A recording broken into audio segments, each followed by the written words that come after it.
هسه احنا ما زاد عندنا بس هاي القطعة وهذه شو راح اخليها تكفي ردان وصدر وظهر.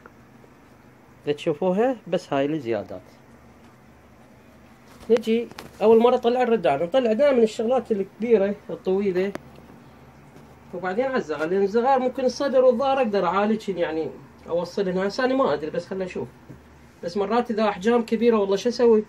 يعني مثلا الظهر هذا تعال، هذا الظهر هاي حفرة الردن،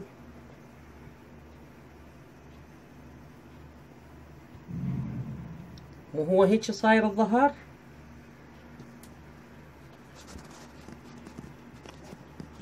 شو اسوي؟ شايفين اكو بيها يصير بيها قصات، اني هم اعالج وهم اسوي بيه موديل. يعني ذيك المرة صار نفس النفنوف،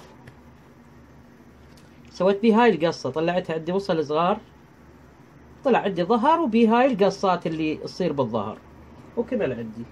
خل اشوف هذا بالله يكفيني الوضع. اجي اطلع الردانات.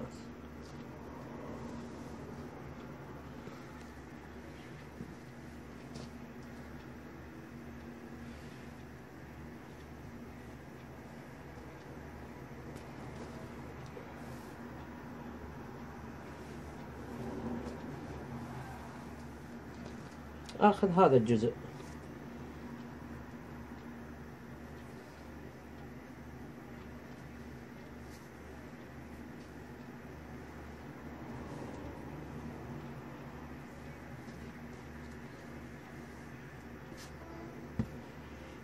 الردن عندنا طولها 60 سنتي، اسويها 61 خلي تصير بيها شوي زيادة. عرض البزمة 5 سنتيمات، 5 سنتيم، يبقى الطول عندي 56 صافي 56 من عدل خياطات. اجي اطبق بهالطريقة. عندنا محيط الزند، الزند اقصد بيه هاي هو ردن بوري لازم شوية اسويها يعني قصيفة مو عريضة هيك كلش. 20 سنتيم، هاي 20 سنتيم اعطي شوية زيادة مالت الخياط. هاي 20 مضبوط.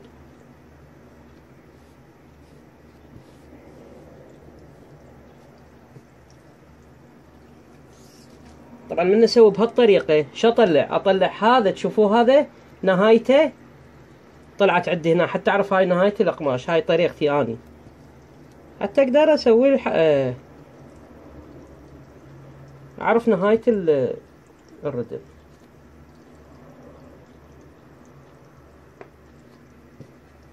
انا الردن مطلع عليها درس، يعني لا تقولوا لي شلون قصيت الردن، مسوي بيها بالفيديوهات القديمة. كاتب بالفيديو التأكيد على حفرة الردن اللي هو ننزل منه 13 او 14 سنتيم، يطلع عندي محيط الزند.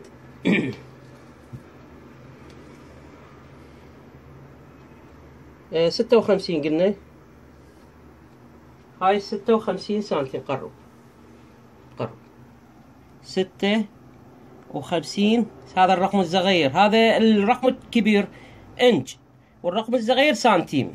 56 وطي زيادة مالته خياط. مشي وهاي هم 6 يعني هاي نهاية 56، وهذا الفوقه زيادة للخياط.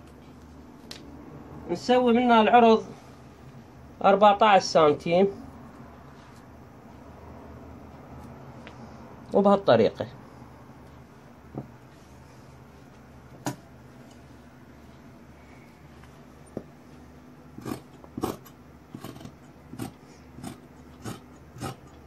شوف اكو ملاحظة هسه راح اسوي لكم اياها ضرورية بالنفانيف بالستر بالقمصان، مو بالدشداشة. الدشداشة مو ذات أهمية.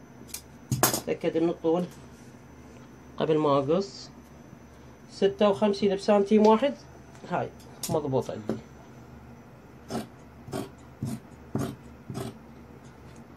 اللي هي الملاحظة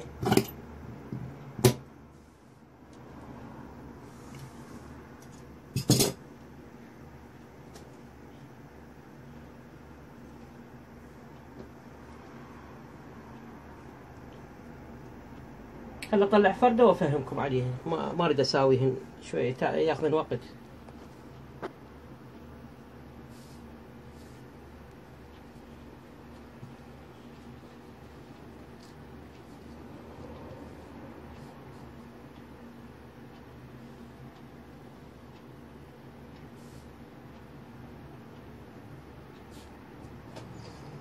هذا وسط اللي يتركب عليه وسط الكتف، هاي قرض.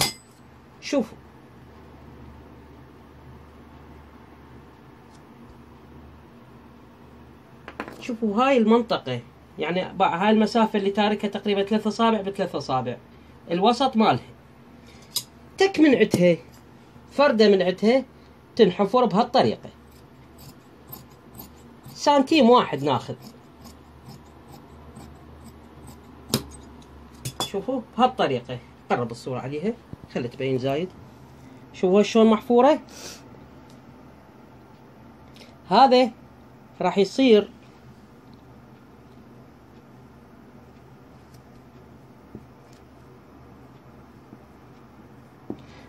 بهاي المنطقة، دائما تصير هنا هيك بهالطريقة هاي، فاحنا نعالجها بهالطريقة. يعني هي هاي مو يعني هي قانونها هيك، نحفر زيادة منها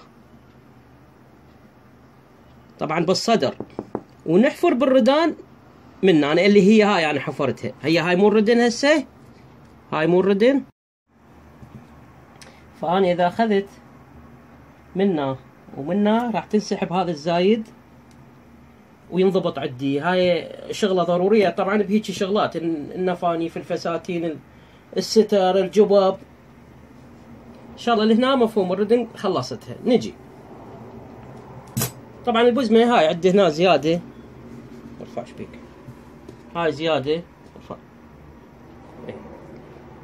اقدر اطلع منها بزمة معوفة هنا، خل اطلع الصدر والظهر، استغل الوقت. ماش هسه زين، دا اشوف اني يكفيني وزايد 3 مترات يعني كافي على هاي القياسات. وشوفوا اتعمد اخلي هاي الجهة المطبوقة حتى استفاد من عندها. نجي نطلع الصدر. الصدر بمسطرة ودقم من الأمام.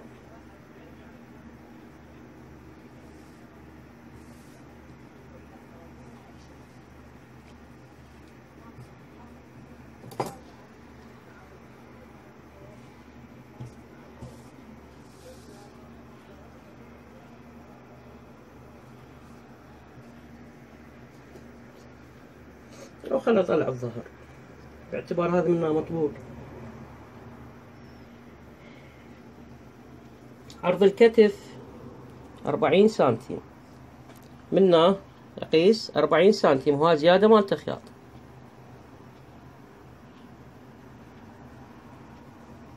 حفرة دائرة هاي 8 سنتيم، 8 سنتيم. حفرة الردن 23 سنتيم. قلنا كتف 40 وزيادة للخياط.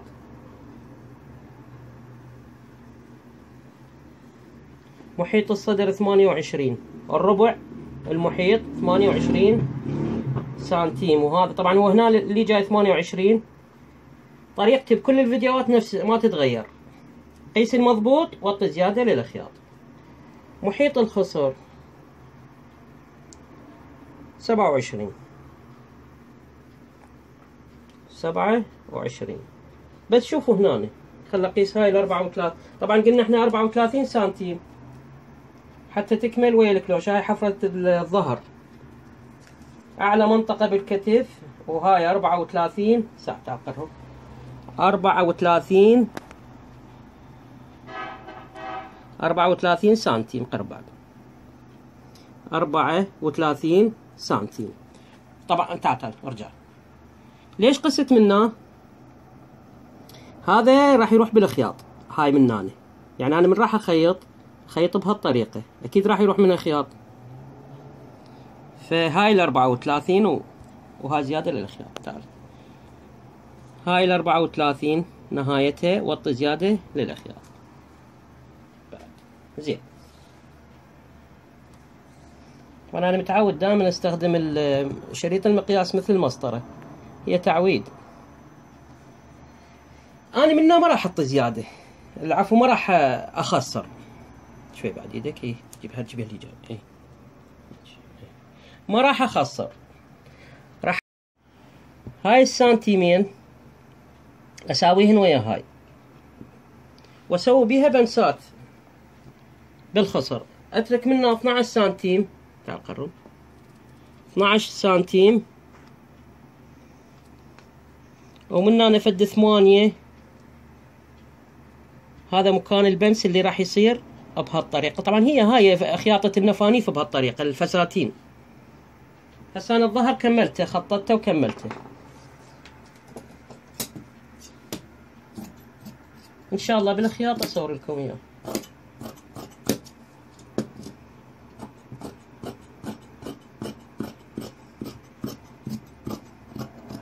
شوي يتأخر النشر، شوي الانترنت كلش ضعيف، مرة تنشر جزء، الجزء الثاني يتأخر عندي.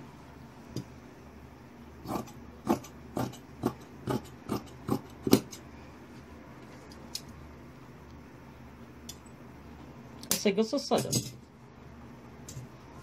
الصدر وقف. هسه اني صفطت حتى اريد افصل الصدر. مثل ما قلت لكم الصدر بمسطرة ودقم. هاي نهاية المسطرة، وهاي مكان الدقم، تصير بيه البيوت مالت الدقم. احنا القياس يبدأ عندنا من ورا الدقم. فاني ليش اقيس وارجع مرة ثانية اخطط؟ اجيب الظهر اخليه على هاي الطريقة. شوف هاي الطريقة حلوة وسهلة، واخطط عليها بالضبط، باعتبار هاي مسطرة وهاي مال بيوت الدقم.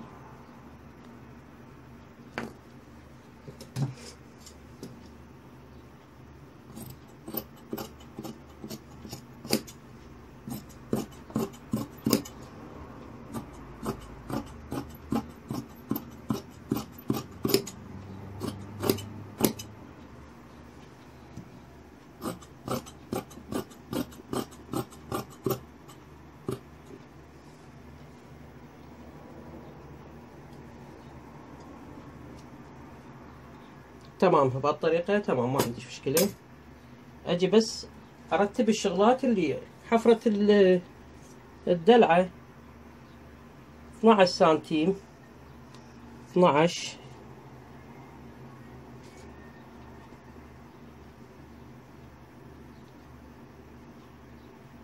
باعتبار هي بيها دقم يعني تنفتح وتنسد، ما يحتاج اكبر الحفرة.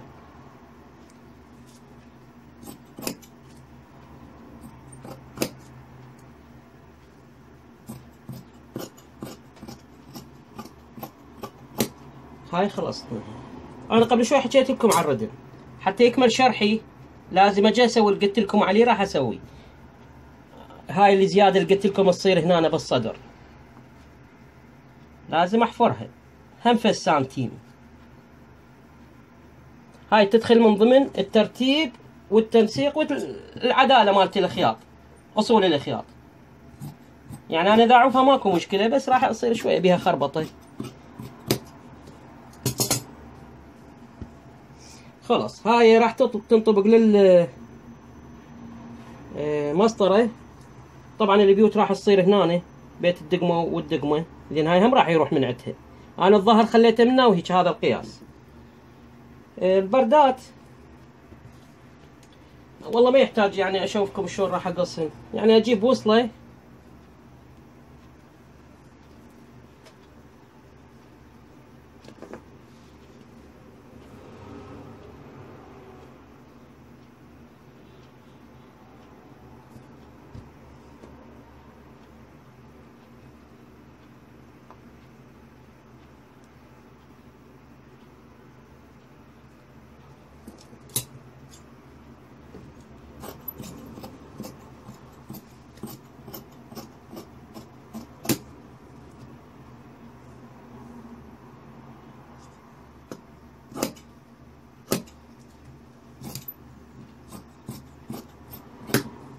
هاي التغليف التغليف اللي هي راح تجي هنا. زين عيني مالت الظهر هم قصها. البزم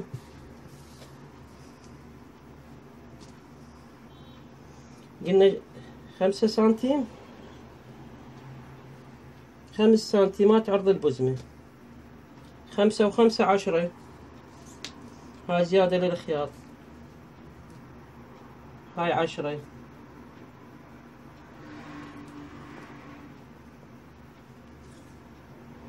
سويها طولها 25.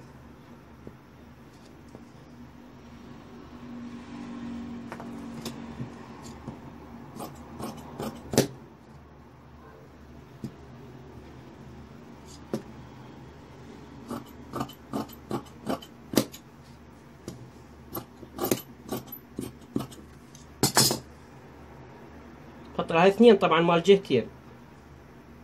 بهالطريقة ان شاء الله بالخياط اصور لكم اياها تصعد تشوفوا وحدة فوق الثانية. هاي البزمة خلص الفصل، ان شاء الله التقي وياكم بالخياط. شكرا جزيلا رسول الخياط.